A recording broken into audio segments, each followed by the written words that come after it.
नमस्कार सभी को, मेरा बहुत बहुत नमस्कार। क्योंकि हम हर बार कुछ नया लेकर आते हैं और आज भी एक बहुत महत्वपूर्ण जो बात है आप तक शेयर करना जरूरी है। क्योंकि आप सभी जानते हैं विक्रम बत्रा को, शहीद कैप्टन विक्रम बत्रा जिन्हें परमवीर चक्र मिला था और उन्होंने देश के लिए बहुत बड़ी शहादत दी है। जो युद्ध था वो तो हो गया, लेकिन किसी ने अपना बेटा खोया, किसी परिवार की आस जो है वो टूट गई। तो हमारे साथ परमवीर चक्र शहीद कैप्टन विक्रम बत्रा जी के पिताजी हैं, जीएल बत्रा जी। बहुत बहुत स्वागत। नमस्कार। तो सर, मैं आपसे यही जानना चाहती हूँ, सबसे पहले प्रश्न यही उठता है मन में कि आपने अपने बेटे को खोया है, हमें भी बहुत दुख है, पूरे देश को बहुत दुख है। लेकिन उसके बाद बात आती है कि आज के नौजवान या आज के परिवार आर्मी में अपने बच्चों को भेजने में थोड़ा संकोच करने लगे हैं। उन्हें लगता है कि ये बड़ा रिस्की फील्ड है। उनके लिए क्या कहना चाहेंगे? जी हाँ, ऐसा लगता है कि बच्चे जो है वो आर्मी में नहीं जाना चाहते हैं। आजकल बच्चों में रुझान जो है वो ज़्यादा मल्टीनेशनल कंपनियों की तरफ है, जहाँ हाई पर्क्स मिलते हैं, बहुत ऊंचे वेतन मिलते हैं और उनका उद्देश्य होता है कि किस प्रकार से एक लग्जूरियस लाइफ हो हमारी, तो उस ओर उनका ध्यान ज़्यादा होता है। लेकिन मैं ये बता देना चाहता हूँ बच्चों को भी और जो उनके पेरेंट्स हैं, सभी जो कतराते हैं आर्मी में जाने से, ऐसा नहीं होना चाहिए। क्योंकि देखिए, आर्मी में और बाकी के जो डिफेंस सर्विसेज हैं, एयरफोर्स या नेवी, इंडियन नेवी, सभी में बहुत अच्छा कैरियर है। अगर इसमें जीवित रहते हैं तो आगे बहुत प्रॉस्पेक्ट्स होते हैं, वो अपना जीवन को एंजॉय करते हैं। और यदि कहीं शहीद हो जाते हैं, कोई वार लग जाती है जी। तो शहीद भी होते हैं उसमें, तो वो भी एक प्रकार से देखा जाए तो इससे बेहतर मरना कोई हो नहीं सकता। This is the supreme sacrifice. और हम सब ये जानते हैं, भगवान कृष्ण ने भी कहा है गीता में, जब उन्होंने उपदेश दिए हैं अर्जुन को, तो उनसे यही कहा है कि देखो, अगर तुम जीवित रहोगे, युद्ध के लिए तत्पर हो जाओ। अगर तुम जीवित रहोगे तो तुम इस अर्थ को एंजॉय करोगे, राजभोग करोगे। और लेकिन अगर तुम शहीद हो जाते हो तो जो मातृभूमि की रक्षा के लिए शहीद होता है वो डायरेक्टली मेरे पास आता है, मुझ में समा जाता है, उसको मोक्ष की प्राप्ति हो जाती है उससे। तो इससे बेहतर मरना क्या हो सकता है? हम देखते हैं कि हजारों की संख्या में रोज कई जवान बच्चे जो एक्सीडेंट्स में मरते हैं, बीमारी से मरते हैं, तो निरर्थक है वो जीवन, तो निरर्थक हो गया। और ऐसा भी नहीं है कि जो बच्चे ज्वाइन करते हैं वो सभी शहीद होते हैं। पॉजिटिव सोच भी हम रखते हैं, रखनी चाहिए। बहुत अच्छा कैरियर है, बहुत अच्छे प्रॉस्पेक्ट हैं। जो बच्चे कमीशन प्राप्त करते हैं डायरेक्टली, वो हाईएस्ट रैंक जो होती है, चाहे वो इंडियन आर्मी की है, एयरफोर्स की है या नेवी की है, चीफ जनरल्स होते हैं। और इसी तरह से एयरफोर्स में, नेवी में जी, तो वहां तक जाने के चांसेस होते हैं। और एक दृष्टि से देखा जाए तो हम सभी पर समाज का, देश का ऋण होता है, हर बच्चे ने जन्म लिया, उस देश की धरती ने हमें पाला पोसा, अनाज, खाना पीना, शिक्षा, सब कुछ प्राप्त हुआ। हम ऋणी होते हैं, हर बच्चा ऋणी होता है। और उस ऋण को चुकाने की भावना भी तो होनी चाहिए कि हम कैसे उस ऋण को चुका सकते हैं। बस यही विचार विक्रम जी के मन में पनपा, क्योंकि बचपन से वो वीरों की कहानियां सुनते रहे हैं, तो यही विचार उनके मन में पनपा।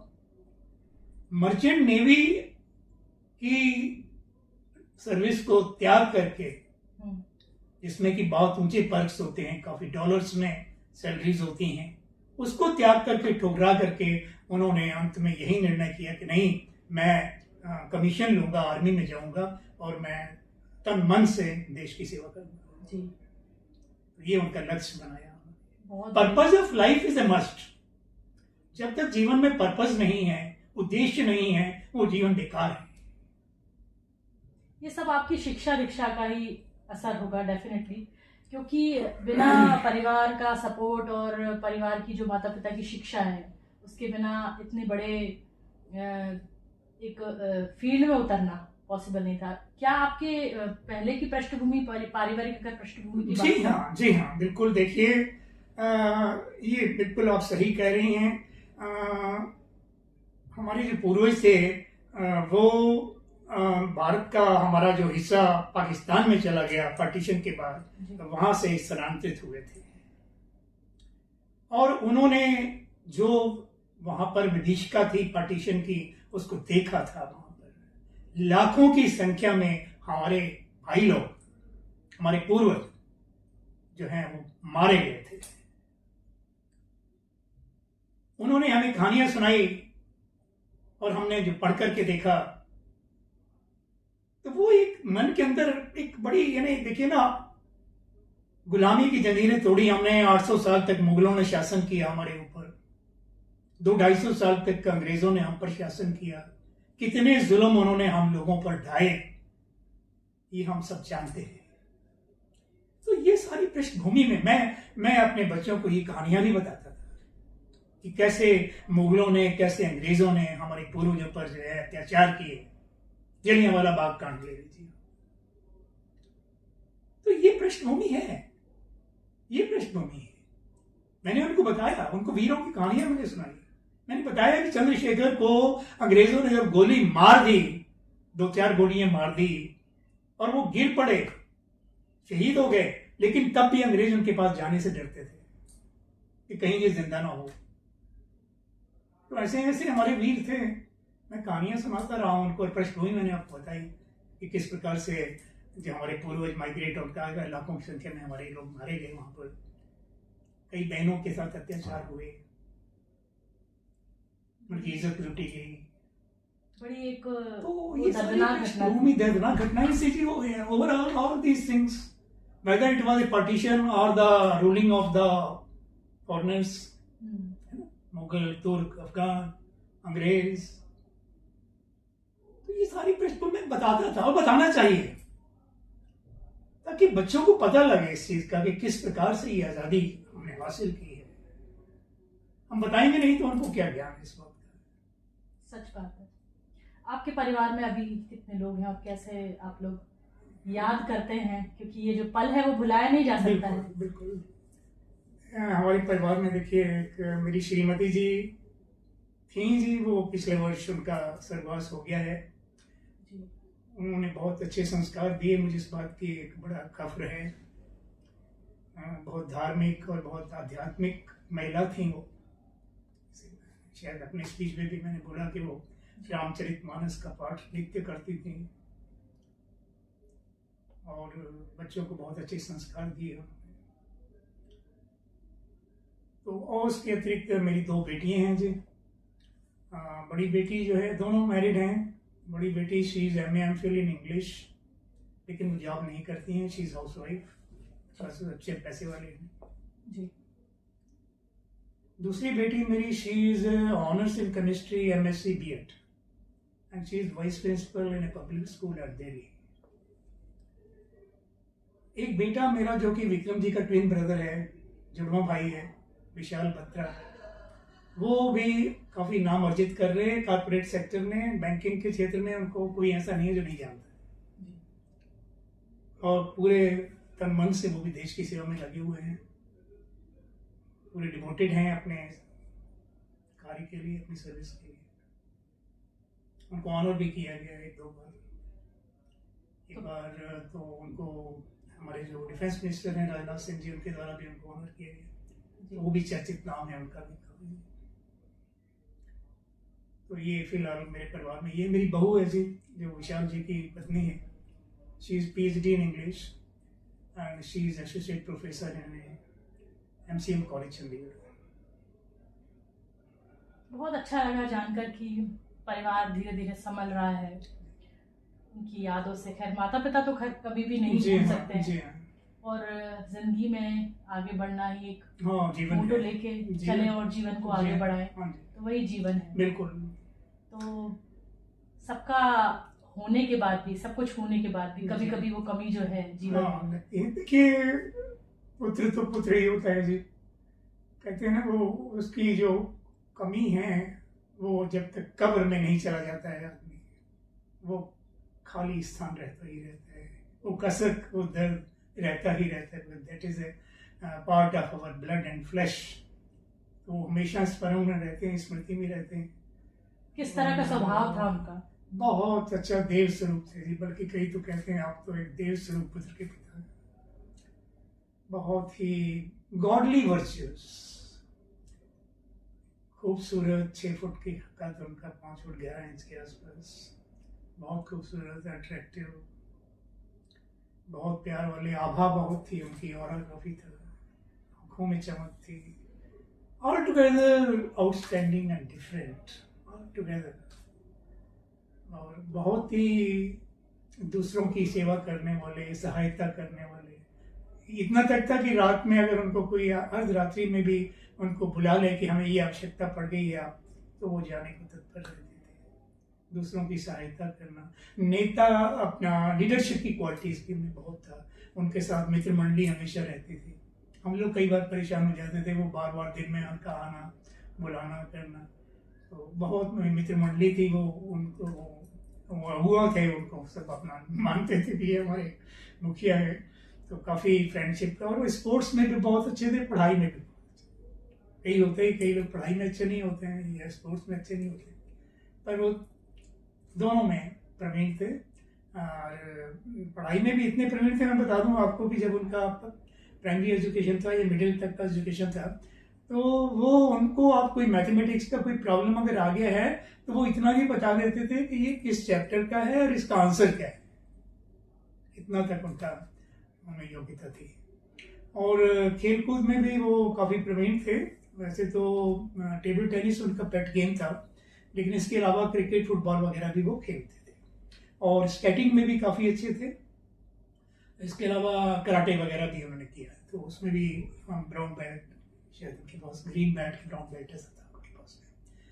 और इसी तरह से जब वो कॉलेज में गए हैं तो भी काफ़ी पॉपुलर रहे। वो स्कूल में तो पॉपुलर थे ही, स्कूल में क्या पूरे टाउन में वो पॉपुलर थे। बड़ों की इज्जत करना बचपन से उनका स्वभाव था। हंसमुख थे काफ़ी, बचपन से बड़ों की इज्जत करना, उन्होंने छोटों से प्यार करना, और सब चाहते थे उनको। और जो है वो कॉलेज में भी गए तो वो वहाँ भी काफ़ी पॉपुलर रहे। हॉस्टल में रहे वो, चंडीगढ़ में डीवी कॉलेज में एजुकेशन हुआ उनका, तो वहाँ पर जो है वो काफ़ी पॉपुलर थे कॉलेज में भी। और एनसीसी उन्होंने ज्वाइन किया था, एयर विंग, तो एनसीसी में भी उन्होंने काफ़ी एक्सेल किया, आगे बढ़े वो। तो उसमें उन्होंने सी सर्टिफिकेट क्लियर किया। और आरडी परेड के लिए वो चुने गए, रिपब्लिक डे परेड जो दिल्ली में होती है 26 जनवरी को। इसके अलावा 2 बार वो नॉर्थ इंडिया में बेस्ट कैडेट उनको डिक्लेयर किया गया। और उन्होंने कुछ पैराट्रूपिंग का भी कोर्स किया, थोड़ा सा 30-40 दिन का। और इतनी सारी इच्छाएं पूरी की उन्होंने। इसमें एक पिता की बहुत महत्वपूर्ण भूमिका होती है, मुझे लगता है, क्योंकि अगर बच्चा बहुत मेधावी है तो उसको आगे बढ़ाने में बहुत सपोर्ट की भी जरूरत होती है। और अगर हम बात करें फाइनेंशियली सपोर्ट की, तो इतने सारी चीजों को कराने के लिए कहीं ना कहीं एक परिवार का सपोर्ट, एक पिता का सपोर्ट होना बहुत जरूरी है। इसमें मैं बताऊं आपको कि हालांकि हम अध्यापन में थे और मिडिल क्लास से कह सकते हैं हम, लेकिन उनको मैंने कमी नहीं आने दी किसी प्रकार की। उनकी कोई इच्छा, कोई डिमांड मैंने कभी ऐसे इनकार नहीं किया।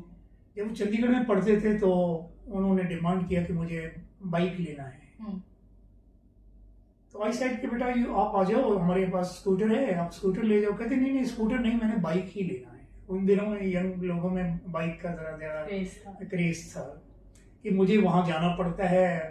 एक क्लब है, फ्लाइंग क्लब, एक उधर पिंजौर गार्डन है चंडीगढ़ के पास में, 30-40 किलोमीटर दूर जगह है, तो वहाँ जाना पड़ता है, तो आप मुझे बाइक ही ले दीजिए। तो फिर उसको मैंने बुलाया, मैंने कहा आ जाओ आप बाइक ले लो। तो आए, वो बाइक लिया, उन्होंने चले गए। तो इस प्रकार से कभी उनको कमी नहीं मैंने आने दी।